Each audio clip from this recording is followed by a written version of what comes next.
एक बार की बात है, किसी जंगल में एक कौवा रहता था। वो बहुत ही खुश था क्योंकि उसकी ज्यादा इच्छाएं नहीं थीं। वह अपनी जिंदगी से संतुष्ट था। लेकिन एक बार उसने जंगल में किसी हंस को देख लिया और उसे देखते ही सोचने लगा कि ये प्राणी कितना सुंदर है। ऐसा प्राणी तो मैंने पहले कभी नहीं देखा, इतना साफ और सफेद। यह तो इस जंगल में औरों से बहुत सफेद और सुंदर है, इसीलिए यह तो बहुत खुश रहता होगा।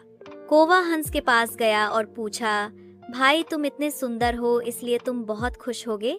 इस पर हंस ने जवाब दिया, हाँ मैं पहले बहुत खुश रहता था, जब तक मैंने तोते को नहीं देखा था।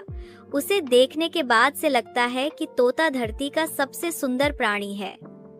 हम दोनों के शरीर का तो एक ही रंग है, लेकिन तोते के शरीर पर दो दो रंग है।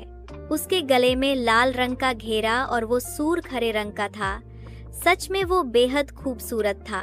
अब कौवे ने सोचा कि हंस तो तोते को सबसे सुंदर बता रहा है, तो फिर उसे देखना होगा। कौवा तोते के पास गया और पूछा, भाई तुम दो दो रंग पाकर भी खुश होगे?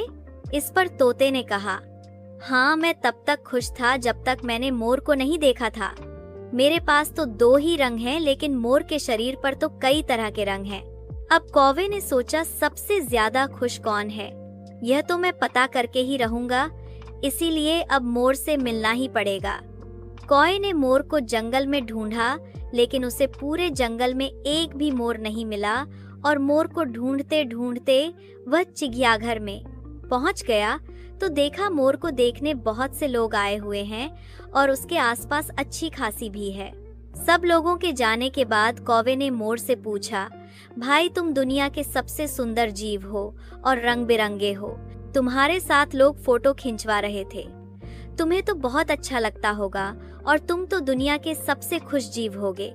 इस पर मोर ने दुखी होते हुए कहा, भाई अगर सुंदर हूँ तो भी क्या फर्क पता है, मुझे लोग इस चिड़ियाघर में कैद करके रखते हैं, लेकिन तुम्हें तो कोई चिड़ियाघर में कैद करके नहीं रखता और तुम जहाँ चाहो अपनी मर्जी से घूम फिर सकते हो।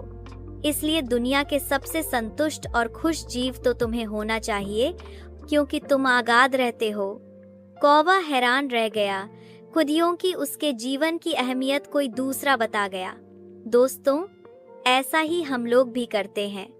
हम अपनी खुशियों और गुणों की तुलना दूसरों से करते हैं, ऐसे लोगों से जिनका रहन सहन का माहौल हमसे बिल्कुल अलग होता है।